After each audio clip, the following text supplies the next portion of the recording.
My cold-hearted boss wants me a little too much.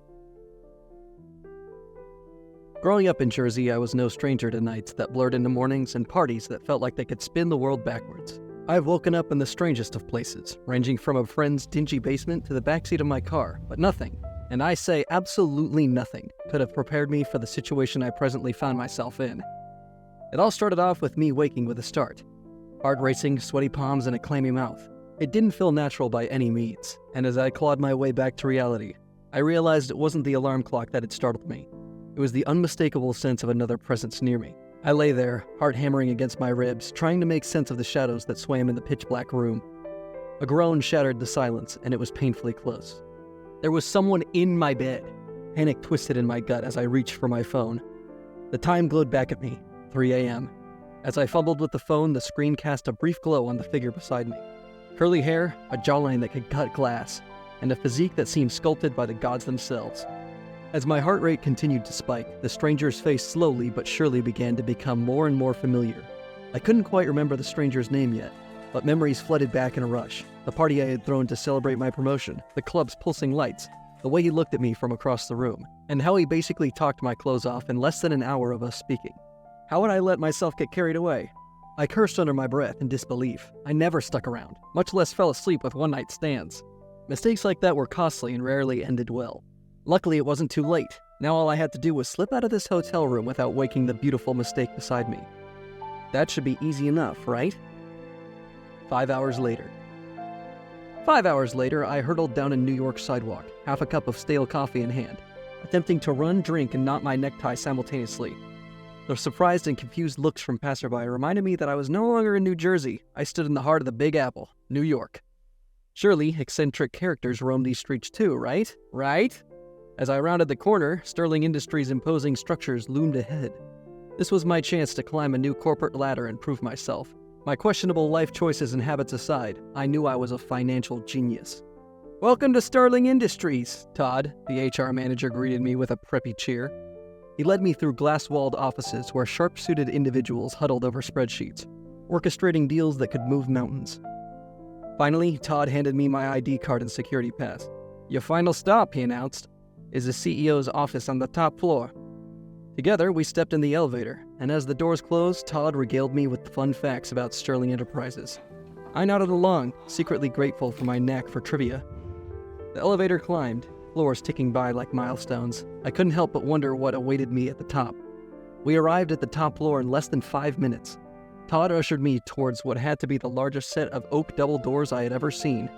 However, it wasn't the lavish decor that stole my breath. It was the man sitting there, staring at me with eyes that could freeze the sun. Gone were the flirty smiles from last night, replaced by a cold glare that could beat the summer heat effortlessly. His jawline was as sharp as his canines, and the nameplate on his desk read Ethan Sterling. My heart nearly stopped. The stranger from my hotel room was none other than the CEO of Sterling Industries. Before I could throw up all over my freshly pressed suit, Ethan spoke. His voice was as icy as his gaze. "Todd," he addressed the HR manager. "What's the matter?" Todd stammered, trying to present me to Ethan. "This is, Joe," he said. "Our new FX trader from the New Jersey office?" Ethan's expression didn't soften. "Shaking hands with snotty recruits isn't high on my priority list," he said curtly. Todd apologized and turned on his heels, grumbling under his breath. I moved to follow him back down to the common area, but Ethan surprised me. "Stay," he commanded, and I obeyed instantly, feeling like a mouse caught in a hawk's gaze. "I might as well get to know the new hire, seeing as you've made it all the way up here." Looking at Ethan was as good as staring down a predator. I could see the way his eyes tracked every nervous movement I made, and I'm pretty sure he could tell that I was heavily perspiring under his gaze right now, despite his office's air conditioning going at full blast. Mr. Sterling, Sneaking out of hotel rooms, something you do for sport?" Ethan cut me off, his tone low and dangerous. I opened my mouth, but no words came out. My mind raced, trying to find an explanation that wouldn't end my career before it began. But as I met Ethan's unwavering stare again, I realized that I might have made a very grave mistake giving him the slip. The man who'd left several bite marks on my skin now held my fate in his hands, and I had no choice but to face the consequences of my reckless choices. "Mr. Sterling, I apologize." "Save it. I really don't want to hear it." Ethan rose from his chair and began walking towards me. I am not a man who dwells on the past or the kind of person who will fail to see an opportunity staring him in the face. Ethan continued to close the distance between us. He stopped directly in front of me, eyes glued to mine, while his overly expensive cologne filled my senses. Ethan's well-manicured hand reached out, slow and deliberate, taking the tail end of my necktie and trailing upwards until he got to the knot that held it all together. Then he spoke. "It's not about what you did to me, Joe. It's about what you can do to make it up." He began to loosen the tie. "I'm afraid I don't follow, Mr. Sterling," I managed to stammer out, my heart racing a mile a minute as he completely loosened my tie and went for the buttons on my collar. "Oh, please, by all means, call me Ethan." He gave me a predator-like smile that didn't quite reach his eyes. "I don't think that would be appropriate, sir," I tried to counter, but Ethan pulled me by my collar until our noses were almost touching. Gone was the smile he had a minute ago. In its place was a frown that made me want to get on my knees and plead for mercy. Ethan kept a firm hold of me by the collar, tilting his head just a little, as if assessing me. Then he said, "You had no problems calling me by my name last night, Joe. Don't make me ask again." Ethan sounded like a man who hated to repeat himself, but more than ever I wanted to tell him that where we met and where we currently were two different places. But I couldn't find it in me, not when his deep green eyes remained glued to mine. Yes, Ethan." "Good. You catch on quick." Ethan's smile came back, warmer than the one he had given me a moment ago. It was as though he was glad I would be calling him by his first name. Ethan began knotting my tie back into place, all the while maintaining eye contact with me. I wished I could be anywhere but here, but it was as though my destiny was set in stone. "Do I make you uncomfortable, Joe?" Ethan asked as he finished with the tie and smoothed out my collar. I shook my head, not trusting myself to speak coherent sentences. The close proximity to him had messed with me in ways I couldn't imagine, but I managed to shake my head in denial. "Uncomfortable? No way. He didn't make me uncomfortable. He damn right terrified me, but in a way that completely turned me on." "Wonderful," Ethan smiled all of a sudden, like he was conversing with an old friend, revealing his sharper-than-normal canines in the process. "I'll be expecting you for dinner tonight." I opened my mouth to protest, but he didn't let me get a single word in. "I'm sure you know your way to the hotel. I'll be expecting you by 8 p.m. sharp." He turned me around to face the exit. "Now run along, Joey. I don't pay you to stand around flirting with the boss." 9 hours later. The rest of the day was a blur. I tried to focus on work, but my mind kept replaying Ethan's intense gaze, his fingers deftly adjusting my tie, and the way he'd said my name with a mix of authority and something else I couldn't quite place. Fear and excitement warred within me, and I wondered if I was walking into a trap or an opportunity. By the time evening arrived, I found myself walking along the familiar pathway to the hotel where Ethan was staying. The grand entrance loomed ahead, and I couldn't shake the feeling that this dinner would change everything. My heart raced as I stepped into the opulent lobby, the chandeliers casting a golden glow on marble floors. Ethan's dining area was a masterpiece. As I entered, I caught sight of him, standing by the window, framed by the city lights. He wore a simple suit, but it clung to him in all the right places. His curly hair was perfectly tousled, and his jawline remained as striking as it was earlier this morning. If he was trying to intimidate me, it was working. "Ethan," I said, my voice steadier than I felt, "thank you for inviting me." He turned, and his eyes swept over me, assessing. "Joe," he replied, his tone softer now, "you clean up well." I resisted the urge to fidget with my collar.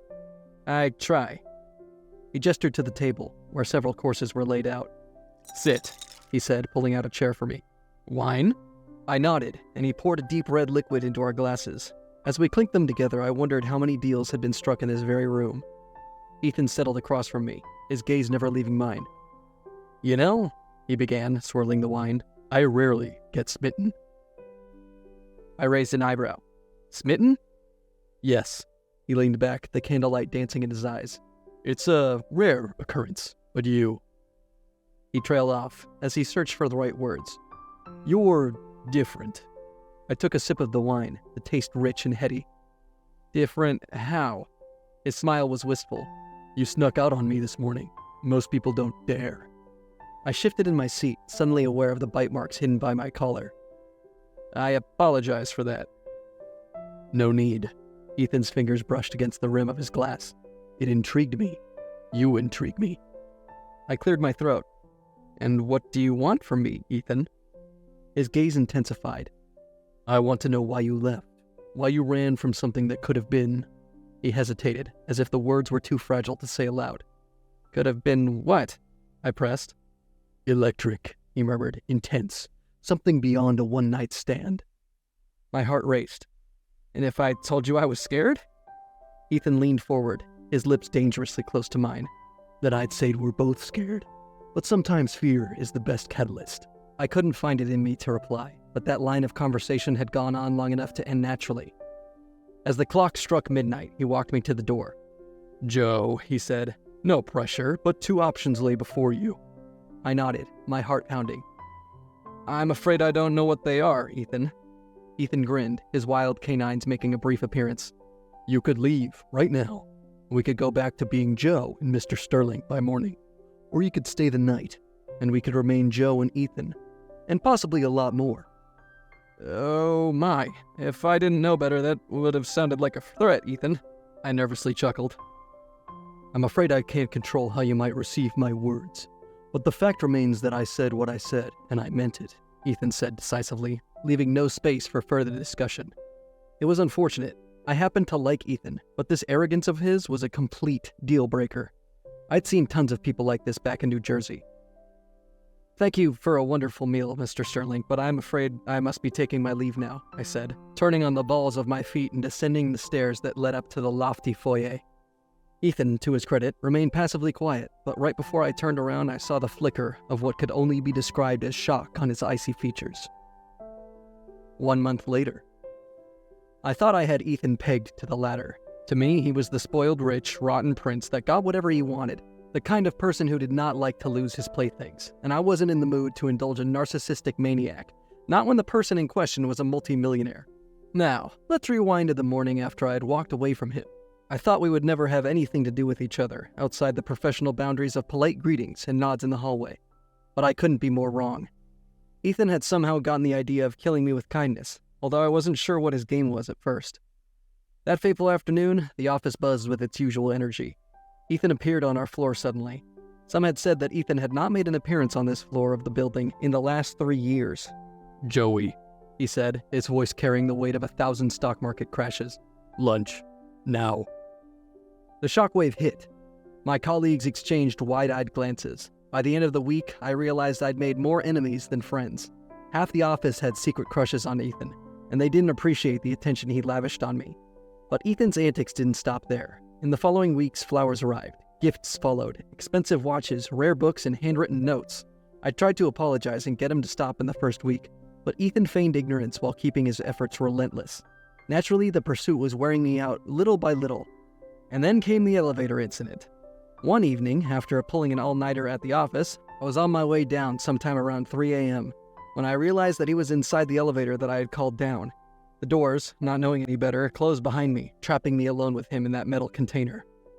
The air crackled with tension as he fixed his predatory gaze on me once again. But that's when it hit me. Ethan was doing this on purpose, to break down my defenses, to wear me out, so I'd come crawling back to him. I had to hold strong. The moment the elevator hit my floor, I was out before the door was fully opened. Meanwhile, Ethan's piercing gaze never relented. Today, I had been summoned up to HR, 2 floors below Ethan's. Todd welcomed me with his trademark smile. He gestured toward the plush leather chair, and I sank into it, wondering what this was about. Joey, Todd said, why don't we just cut to the chase?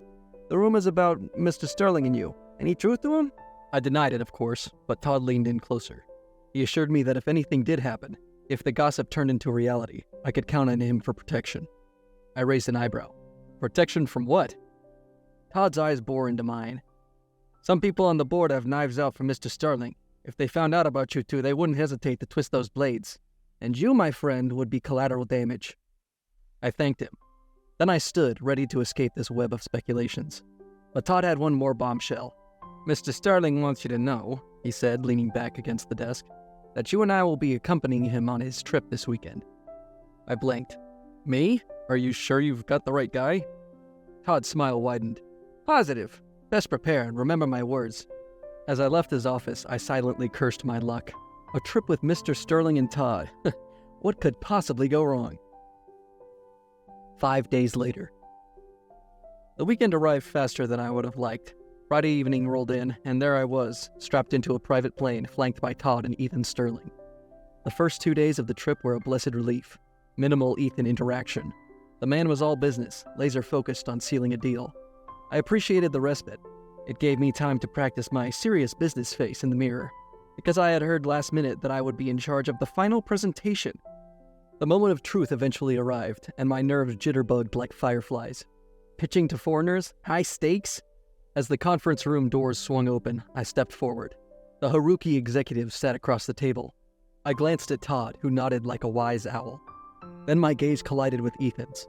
He sat at the head of the table, eyes fixed on me. Gone were the predatory looks that had unnerved me since I had arrived at his firm. Instead, he wore an expression of unwavering belief. It was as if he'd transformed from a cutthroat CEO to a supportive mentor. My presentation went off without a hitch, and my slides were top-notch. The Haruki executives were beyond impressed. When I finished, applause erupted all across the room while my heart continued to race in my chest. I stole a glance at Ethan. He was clapping too. The following night, the Haruki firm threw a lavish party. But those traditional parties weren't exactly my type. So I escaped to the hotel balcony, gazing at Tokyo's skyline when Ethan's voice shattered my zen. "Impressive presentation, Joey." My eyes snapped open. There he stood, tailored suit, intense gaze. The man had a knack for appearing out of thin air. "Thank you," I replied. "Couldn't have done it without your support." Ethan stepped closer. "You're more capable than you realize, Joey. Don't doubt yourself." My heart raced. "Why are you being so kind?" Ethan finished the sentence. "Because sometimes kindness is the most effective weapon. It disarms people, breaks down walls. And in our world, where we always have to look over our shoulders, a little kindness can be revolutionary." He extended his hand. "Come back to the party. Celebrate. You've earned it." "Nah, it's just not my scene," I said, waving him off. "That's fair. But how about my room then?" Ethan inquired, and my belly did flips. "Tempting, but I'll have to pass. Sorry." I stretched out my hands and Ethan helped me up. And once I was back on my feet, he didn't let go. He pulled me in closer till our lips were a hair's breadth away from touching. "Joey, can I kiss you? I've been dying to." I was surprised to see the iced prince had learned some manners. I was moved. It seemed like my month-long of ignoring him had yielded some results. It was only right I rewarded him. Plus, I had been wanting to too for a while now. Since you asked so nicely." Ethan didn't have the time to waste exchanging words. He pulled me in close and hungrily claimed my lips. And instantly I could feel the hunger he had been holding back, all threatened to come spilling out right here if I didn't do something about it. "You said something about your room?" I said teasingly. "I'll lead the way." Ethan took my hand in his and marched back into the party, heading for the exit like a man on a mission. I knew I'd regret it later, but I had held out for this long. It was only right I cut loose a bit. After all, what happens in Japan stays in Japan. Right? 1 week later. Todd and I had returned to New York the next day. We were then given the entire week off as a reward for our extracurricular participation in the Haruki deal. I had used the downtime to catch up on my chores around the apartment and sample the New York nightlife properly.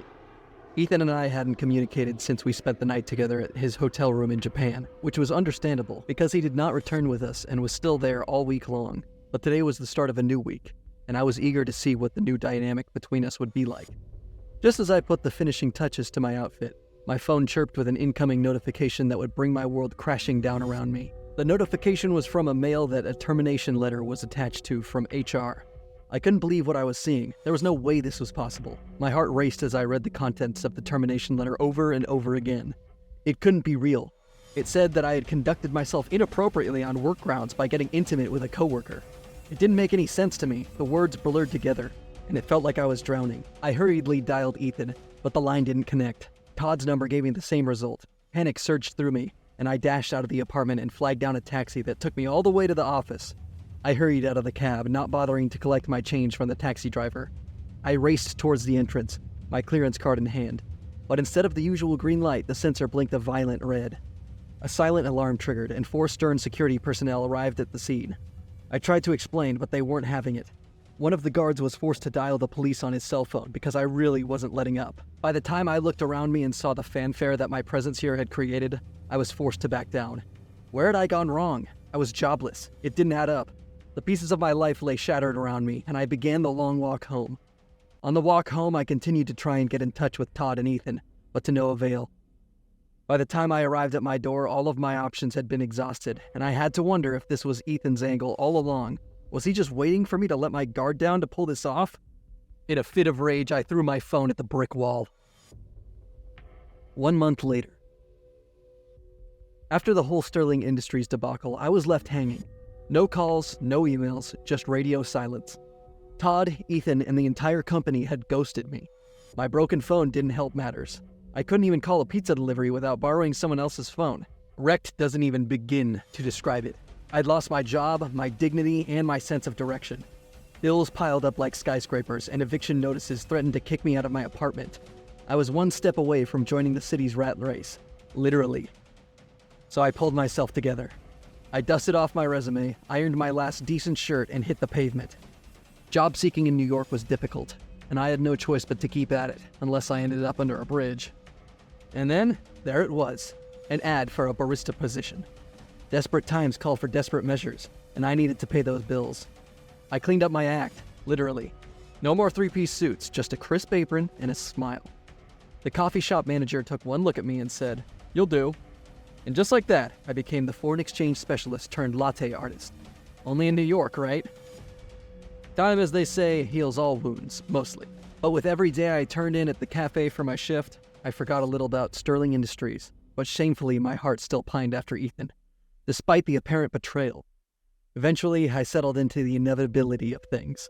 I was far from that world, and now this was my reality. Strangely enough, it was at the end of my first month that the strangest thing happened. One morning, as I go about my daily routine, prepping lattes for the inevitable morning rush, the door suddenly opened up, and in walked Ethan Sterling, flanked by some of his most trusted associates, including a shifty-looking Todd. I wiped my hands on my apron, heart racing. Ethan strides up to the counter. Was he here to chew me out? As Ethan's eyes widened in shock as his gaze settled on me, a series of emotions ran through them before he ultimately settled for one: restrained anger. Ethan crossed the distance between us in record time. "Joe," he said, voice low and dangerous. "You quit without a word. Ghosted me." His jaw clenched. "Why?" "The hell are you talking about?" I nearly screeched. "I get back from Japan and a week later there's a termination letter from HR in my inbox. I didn't quit, you fired me." I jabbed my index finger into Ethan's chest. Ethan's eyes narrowed dangerously. "Did you say HR?"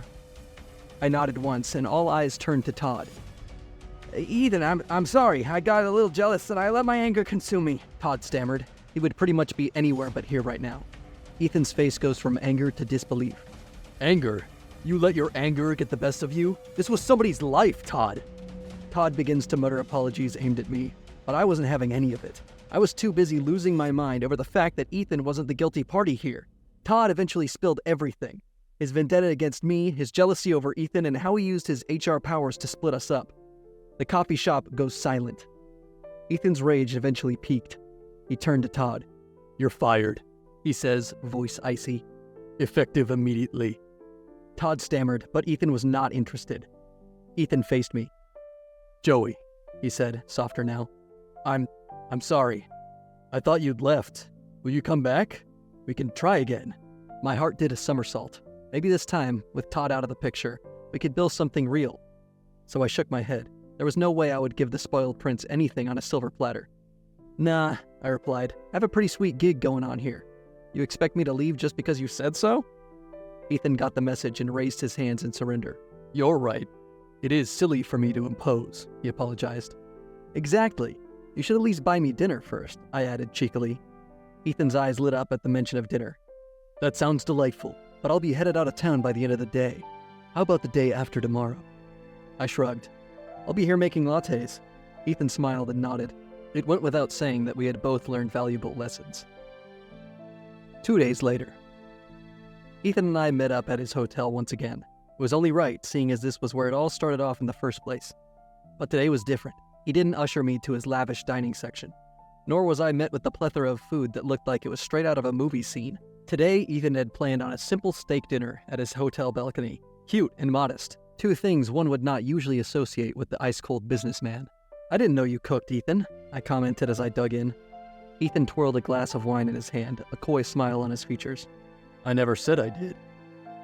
"Well, the steak has your name written all over it," I shot back as I feigned a dislike for the meal. The change in his expression was subtle, but I knew him well enough to pick up on it. "The steak's not good?" he asked. looking at his plate as though the answer would suddenly materialize on it. I could have sworn I followed the instructions to the letter, he murmured to no one in particular. Aha! I knew you cooked it, I exclaimed. Fine, you got me. I cooked the steak. It was the least I could do. I owe you a big apology, Joey. You don't owe me anything, Ethan. Todd screwed us over big time, but thankfully we found our way back to each other. I suddenly paused. I remembered something important. How did you find me anyways? Ethan wiped his mouth with a napkin before answering. That's the funny thing. I didn't find you. It was dumb luck. How so? I asked, reaching for the bottle of wine. We had a meeting with a firm in the same area, and our car had a flat tire. So Todd suggested we wait in a cafe as my assistant sourced a private cab. So it was all a coincidence? Absolutely. Well, cheers to coincidences, I guess, I said, raising my glass. And to finding lost love, Ethan added. I nearly choked on my drink and looked at him with wide but bright eyes. Oh, love? Yes, Joey, love. I really think you and I can get there. I'm willing to put in the work.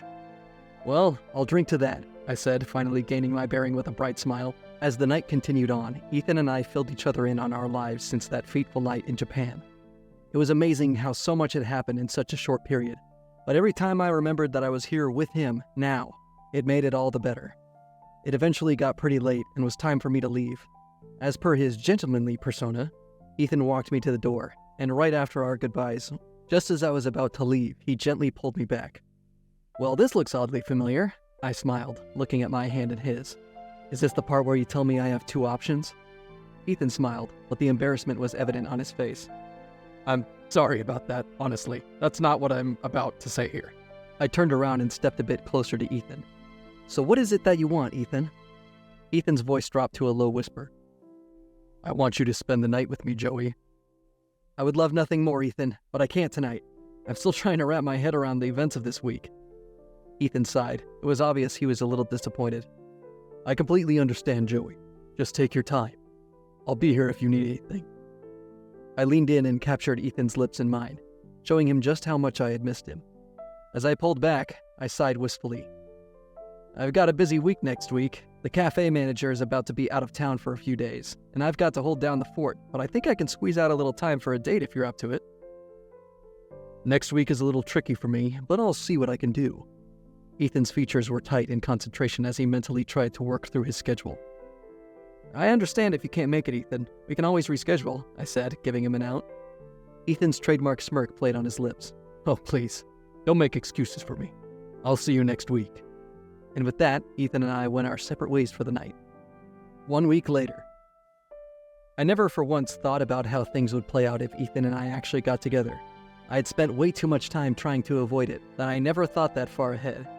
In the last week, Ethan had shown me he was willing to put in the effort to build a relationship with me.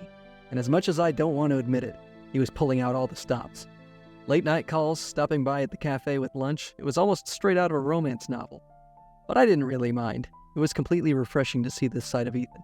Hey Joe, would you like some butter on your popcorn? Ethan asked as he hilariously tried to balance 2 buckets of popcorns and our drinks at the same time. Nah, I hate the mess and stickiness that follows, I replied as I relieved him of one half of the snacks. Today, I had invited Ethan out for a movie. I didn't really think he would come, seeing as it was a work night tonight. But surprisingly, he turned up right on time.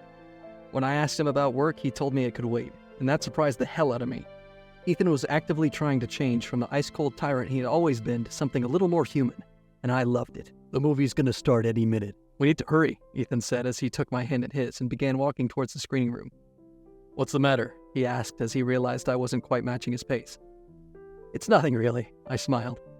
Come on, Joey, out with it. You're smiling like a loon, he said, a small smile playing on his lips. It's really nothing. I just didn't think you had all this in you, Ethan. Ethan shrugged nonchalantly. Not really. All of this is a tad new for me, but I'm willing to give it all a try for you, Joe. I didn't know if he was intentionally being smooth or honest, but I found myself blushing at his words. Now come on, Joey, we're going to miss the movie, Ethan declared, taking my hands in his once again, making a beeline to the screening room. Conclusion. It takes about 1 more week of me messing with him, but I eventually agree to take my old job back. After a litany of mini dates and pseudo-staycations, Ethan and I officially became an item 3 months down the line. It was the start of what was no doubt the most beautiful relationship journey I'd ever embarked on. The end. What did you think about the way Joe handles Ethan despite his privilege and power? Thanks for watching. Consider subscribing to become a part of our Rainbow Force and to stay wholesome.